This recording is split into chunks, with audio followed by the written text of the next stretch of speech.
नवरात्रि 2023 इन 5 महिलाओं को व्रत नहीं रखना चाहिए, वरना माँ दुर्गा आपसे नाराज हो सकती हैं।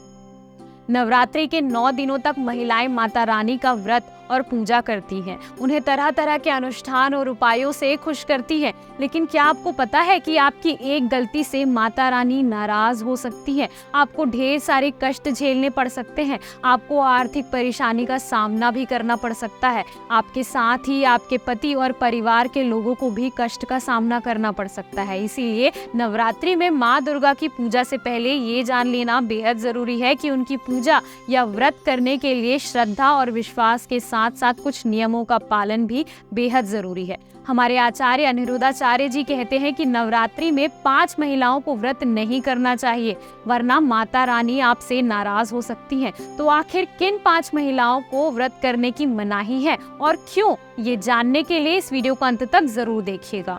वैसे तो माता के 9 दिन और 9 रातें यानी नवरात्रि सभी के लिए पुण्य फल प्रदान करने वाली होती है। घर के सभी लोग, खास करके महिलाएं, नवरात्रि पूजा में विशेष रूप से हिस्सा लेती हैं। लेकिन हिंदू धर्म शास्त्रों के अनुसार कुछ महिलाओं के लिए नवरात्रि पूजा वर्जित मानी गई है। ऐसी महिलाओं को नवरात्रि व्रत से हमेशा दूर ही रहना चाहिए, वरना माता रानी उनसे नाराज हो जाती हैं और उनकी नाराजगी से उनके पति और पूरे परिवार को मुसीबत का सामना करना पड़ सकता है। दरअसल कुछ महिलाओं के लिए नवरात्रि का व्रत ना रखना ही शुभ माना जाता है। तो चलिए जान लेते हैं उन 5 महिलाओं के बारे में जिन्हें माँ दुर्गा का व्रत नहीं रखना चाहिए। सबसे पहले हम बात करते हैं उन महिलाओं की जो किसी भी व्रत या पूजा को अपनी श्रद्धा और भक्ति से नहीं, महज दिखावे के रूप में करती हैं। शास्त्रों के अनुसार ऐसे लोग पुण्य की नहीं, पाप के भाग होते हैं, क्योंकि ऐसा दिखावा करने से आप माँ दुर्गा का अपमान करते हैं। इसीलिए माँ दुर्गा ऐसे झूठे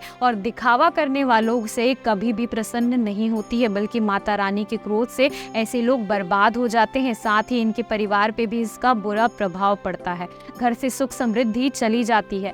माता रानी अपने भक्तों की सच्ची और निर्मल भक्ति से प्रसन्न होती हैं। वो महिलाएं जो घटक रोगों से पीड़ित हैं, उन्हें नवरात्रि का व्रत नहीं करना चाहिए। आपको अगर कोई भी जानलेवा बीमारी है, जैसे शुगर, हृदय रोग, शरीर में कमजोरी, चक्कर आना या कैंसर जैसी घातक बीमारी, तो आप नवरात्रि का व्रत ना रखें, क्योंकि माता रानी अपने भक्तों को कष्ट में देखकर दुखी हो जाती हैं, जिसका आपके जीवन पे बुरा प्रभाव पड़ सकता है। ऐसे में व्रत रखने की जगह आप अपने सामर्थ्य अनुसार सिर्फ पूजा करें तो ज्यादा आपको इससे फल मिलेगा।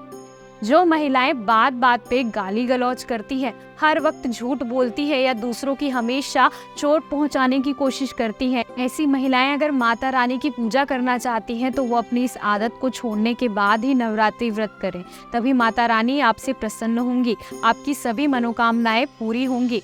कड़वे शब्द बोलने से, किसी को बुरा भला कहने से माँ सरस्वती का अपमान होता है, जिसकी वजह से आप पाप के भागीदार बनती हैं। तलाकशुदा या अलग रहने वाली महिला पुरुष भी नवरात्रि का व्रत ना करें, क्योंकि माता रानी टूटे हुए जोड़े को स्वीकार नहीं करती। शादी विवाह जीवन भर का बंधन होता है और किसी भी पूजन, हवन या अनुष्ठान में पति पत्नी साथ बैठकर ही आहुति देते हैं तो शुभ माना जाता है। इसीलिए अगर आप शादीशुदा हैं तो पति पत्नी दोनों को मिलकर ही माता रानी की पूजा करनी चाहिए। इससे घर में बरकत आती है, खुशी आती है। जब आप बंधन में होते हैं और पति पत्नी प्रेम पूर्वक व्रत रखते हैं तो माता रानी बेहद प्रसन्न होती हैं और आपको और आपके पूरे परिवार को आशीर्वाद देती हैं। ऐसी महिलाएं जिन्हें समाज में अलग दर्जा दिया गया है, जो ऐसा काम करती हैं जिसे पाप समझा जाता है, ऐसी महिलाओं को नवरात्रि या करवा चौथ जैसे व्रत नहीं करना चाहिए, क्योंकि अपवित्र शरीर वाले लोगों की पूजा कभी भी सफल नहीं होती है। उन्हें इस पूजा का पुण्य फल नहीं मिलता है, बल्कि उन्हें अपने जीवन में कई सारे कष्ट झेलने पड़ सकते हैं। वैसे तो माता रानी सभी के लिए बराबर है, लेकिन उनकी पूजा पाठ करने के लिए कुछ नियमों का पालन करना भी बेहद जरूरी है। तभी तो घर में सुख समृद्धि और खुशहाली आएगी और आपकी सारी मनोकामनाएं माता रानी पूरी करेंगी। तो दोस्तों, कौन कौन सी 5 महिलाओं को नवरात्रि का व्रत नहीं करना चाहिए, ये जानकारी अगर आपको अच्छी लगी हो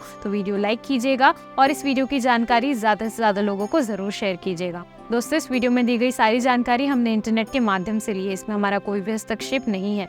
इस वीडियो का मकसद केवल आप सभी को पूरी जानकारी देना है, ना कि किसी की भी धार्मिक भावनाओं को ठेस पहुंचाना। वीडियो को अंत तक देखने के लिए आप सभी का धन्यवाद। तो मिलते हैं अगले वीडियो में।